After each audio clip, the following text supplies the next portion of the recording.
De l'art, un mot, un face-à-face. Cartel. Étaler sa culture, aussi grossièrement que de la confiture, pourquoi faire ? Dans Cartel, si on s'intéresse en ce moment au rapport entre culture dite haute et culture dite basse, c'est aussi pour se demander si les catégories sont des hiérarchies. L'épisode du jour s'intitule « T'as pas lu Vénilia ». Alors, pour ceux qui sont de la même génération que moi, ça parle immédiatement. Jean-Charles Verne. Ça fait référence à une publicité Vénilia qui date des années 80. Pour ceux qui ne connaissent pas, j'expliquerai tout à l'heure. Alors, avant d'expliquer le côté un peu énigmatique de ce titre, T'as pas lu Vénilia, j'ai envie de livrer une citation. Elle est un tout petit peu longue, je m'en excuse, mais elle est très intéressante. C'est une citation qui vient d'un essayiste espagnol qui s'appelle Eloy Fernández Porta. Une citation que j'ai trouvée dans un entretien qu'il fait avec un philosophe espagnol qui s'appelle José Luis Pardo, dans une revue littéraire espagnole qui s'appelle Quimera. Et voilà ce qu'il dit. « Je reste convaincu que les hiérarchies continuent d'exister, que chacun doit élaborer ses propres valeurs en toute responsabilité pour ou contre ces différences hiérarchiques. On ne résoudra pas le problème en faisant comme si une chose qui existe bel et bien n'existait pas. Il n'y a qu'à voir les références culturelles qu'on utilise quand on drague. Comment se dépeint-on ? Comme consommateur de musique, d'art, de littérature. C'est là qu'on peut vérifier la disparition ou non des hiérarchies culturelles parce que le portrait que l'on brosse de soi confirme publiquement l'existence de ces hiérarchies. Dans la mesure où les hiérarchies existent, je préfère dire qu'elles se sont renversées, qu'elles ne dépendent plus seulement des objets ou des formats artistiques. Un produit de haute culture l'est par le discours qu'il véhicule, par la compétence qu'il exige du lecteur, par une série de valeurs. Pour moi, l'important, c'est d'expliquer comment les hiérarchies se sont transformées, voire d'en proposer d'autres. Alors cette remarque de l'essayiste Eloy Fernández Porta, dans cet entretien, elle semble à elle seule, et de manière on ne peut plus triviale, poser et répondre à la question de la hiérarchie entre une culture dite savante et une culture dite populaire. Tous les termes qu'il emploie sont intéressants, puisqu'il utilise le terme de consommateur, il parle du portrait que l'on brosse de soi, et il parle évidemment de la drague. J'avais déjà évoqué la drague dans le précédent épisode, il parle de la drague, et la drague c'est sans doute la parfaite synthèse de la relation sociale, dans ce cas-là de plus immédiat, et sans doute de plus sélectif et cruel. Donc lui il dit finalement, quand on drague, qu'est-ce qu'on fait ? Les premières choses qu'on fait, on dialogue, et puis on dit qu'est-ce que tu écoutes comme musique, qu'est-ce que tu aimes comme film, qu'est-ce que tu lis, etc. Et ça, c'est quasiment le cas à chaque fois. Par contre, il est amusant quand même de constater que les catégories qu'il évoque, c'est-à-dire la musique, l'art, la littérature, sont déjà les marqueurs d'une certaine classe culturelle. Et je pense qu'il n'en est pas conscient quand il le dit. Il dit, voilà, quand on drague, on parle de la musique qu'on écoute, de l'art qu'on va voir et de la littérature. Non, pas toujours. Enfin, il y a des millions de cas où on parle d'autre chose que de ça. Donc les catégories auxquelles il fait appel sont déjà des catégories qui sont des marqueurs d'une certaine classe culturelle dont il est sans doute issu lui-même. Donc c'est comme une espèce de réflexe atavique. Il dit moi je parle d'art, de littérature, de musique quand je drague ou quand je me fais draguer. Voilà. Donc il postule en fait que le discours de séduction fait appel aux catégories de la musique, de l'art et de la littérature comme si ça allait de soi. Et c'est évidemment loin d'être toujours le cas. C'est très très loin d'être le cas même parce qu'il omet de mentionner par exemple un des critères culturels qui probablement est le plus immédiat dans une relation comme ça de drague, je reprends toujours cet exemple, parce qu'il est celui par lequel on émet vers l'autre nos tout premiers signes, c'est l'apparence. Et par extension, c'est la mode.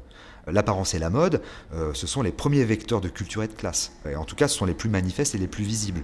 C'est l'apparence et c'est la mode qui émettent les signes les plus évidents, les plus flagrants de nos attachements culturels. Ce sont les signes par lesquels nous nous reconnaissons les uns les autres, aussi bien d'un point de vue culturel que d'un point de vue social. Et ça a été très très bien démontré par Roland Barthes dans son livre « Système de la mode », qui est un livre assez compliqué, qui date de 1967 et qui décortique vraiment, entre autres.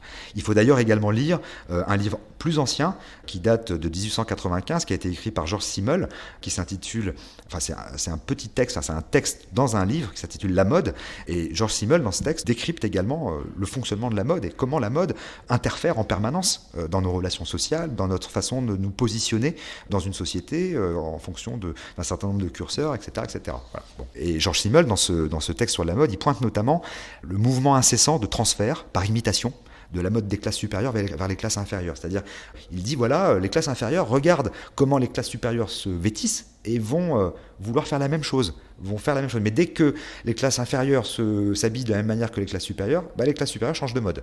Voilà, c'est une espèce de mouvement social permanent comme ça. Sauf que l'époque contemporaine a ajouté à ça un autre mouvement qui est un mouvement inverse où finalement l'imitation se retourne.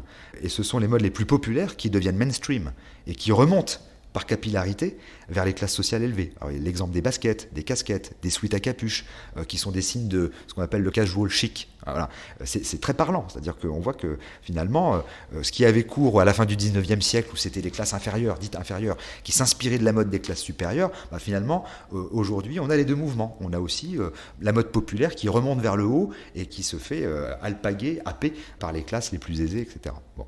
Il y a un poète américain qui s'appelle Michael Palmer. Il y a un vers de ce poète dans une de ses poésies qui est le suivant. C'est « Une révolution en survêtement s'est produite ». C'est vraiment ça. J'aime beaucoup ça. Bon, mais revenons aux catégories énoncées par cet essayiste espagnol. Dans son exemple, donc il parle de la musique, de l'art, de la littérature.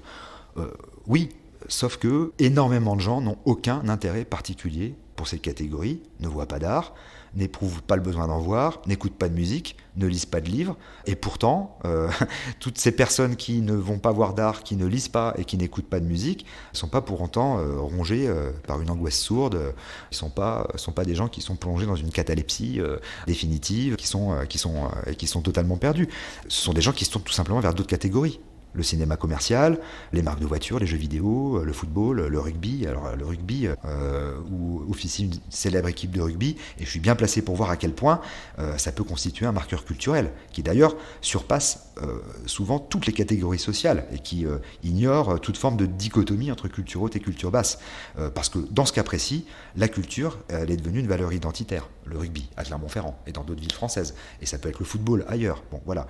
Donc en tout cas, les catégories évoquées par l'essayiste espagnol, elles sont très limitatives, et donc tous ces gens qui ne lisent pas, qui ne vont pas voir d'art et qui n'écoutent pas de musique, ils n'en sont pas moins heureux. Après tout, Charles Ingalls, il a bien passé les 205 épisodes de La Petite Maison dans la Prairie à couper du bois, dans une allégresse totale. C'était le plus heureux des hommes. Il n'a jamais été voir un tableau, on le voit jamais avec un livre, et il n'écoute pas de musique. Voilà. Bon. Il y a un autre point qui est évoqué par cet essayiste espagnol, Eloy Fernández Porta, qui concerne le fait que un produit de haute culture, et là je cite à nouveau, l'est par le discours qu'il véhicule, par la compétence qu'il exige du lecteur.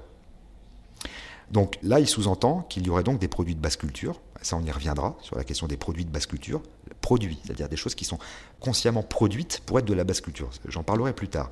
Mais avant ça, le simple fait qu'il évoque la question du discours et de la compétence, ça pose un problème, parce qu'il semble évident que la haute culture des uns constitue la basse culture des autres, et qu'à l'inverse, la basse culture, selon les uns, c'est déjà de la haute culture pour les autres, etc. C'est toujours une question de curseur. Et puis il ne faut pas qu'on soit nous-mêmes, à titre personnel, frappés d'amnésie. Il faut juste se souvenir d'où on vient, quels sont les sentiers parfois tortueux qu'on a nous-mêmes empruntés pour assembler les pièces de notre puzzle culturel personnel. Et on voit bien que c'est très hétérogène et qu'il y a des choses même inavouables. On a tous dans notre champ culturel ce qu'on appelle nos casseroles, nos inavouables, les trucs un peu ringards qu'on écoutait ou qu'on aimait bien aller voir. Voilà. Il faut ajouter à tout ça les données d'ordre sociologique, de sociologie de classe. Il faut croiser ça avec les niveaux d'éducation, de revenus, d'implantation géographique et avec tous les autres paramètres auxquels on peut penser. Et on s'aperçoit qu'on est très rapidement confronté à une impossible hiérarchie des genres culturels. Et puis après, on peut continuer. On peut ajouter aussi qu'il y a une forme de culture opportuniste et snob. C'est indéniable. Dans certains milieux, il faut avoir lu tel livre, il faut avoir vu tel film, il faut avoir vu tel spectacle, vu telle exposition, être allé voir tel match, avoir dîné dans tel restaurant étoilé, s'habiller chez tel créateur. Là, il suffit de lire ou de relire les pages de Marcel Proust, consacrées aux soirées semi-mondaines dans la recherche du temps perdu, pour constater que rien n'a changé, vraiment. Dans une version un peu plus trash que la recherche du temps perdu, on peut se souvenir également des obsessions de classe et d'apparence du sociopathe Patrick Bateman dans les premiers chapitres d'American Psycho de Bret Easton Ellis. De ce type qui donc passe son temps à s'interroger sur comment il doit s'habiller, quels sont les meilleurs restaurants, à la meilleure table du meilleur restaurant à laquelle il doit absolument être assis pour rester dans sa catégorie culturelle, etc. Bon, sauf que le type est totalement sociopathe et il va se mettre à assassiner un paquet de gens.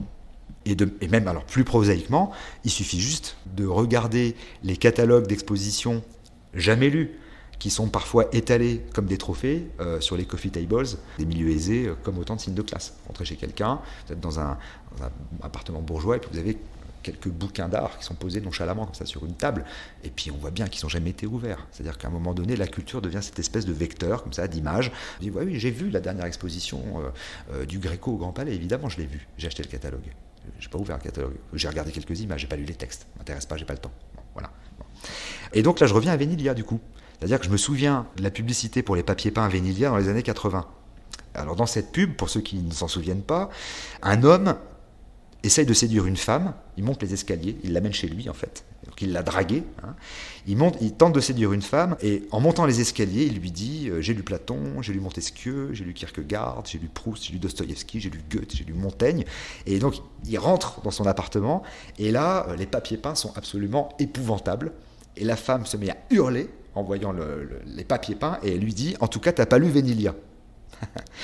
Et donc la morale de cette histoire, c'est que on peut avoir lu Montesquieu, Goethe, Platon, mais on n'en reste pas moins parfois un parvenu idiot auquel ne reste au final que la culture majeure et rien d'autre. Cartel. Et dans cette publicité, le gars, le parvenu, il la séduit pas, la femme. Par Jean-Charles Verne. On peut imaginer qu'elle rentre chez lui puis qu'ensuite elle s'en va en courant. Et donc là, pour le coup, ça invalide, de manière un peu ironique, le propos sur la drague qui inaugurait cet épisode. À retrouver en téléchargement sur toutes les plateformes de podcast.